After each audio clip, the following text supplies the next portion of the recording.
ఎక్కడున్నా సరే రారా చెల్లి నన్ను చేరుకోవాలి.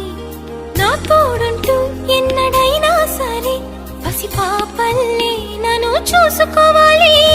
అమ్మలోన ఉన్న కమ్మదనం వెన్నలోన కలిపి నాకు ముద్దు ముద్దు గోరు ముద్దలు పెట్టాలి. ప్రేమలోన ఉన్న తీయదనం ప్రేమతోటి తెలిపి చిన్న తప్పు చేస్తే నన్ను తీయక తిట్టాలి.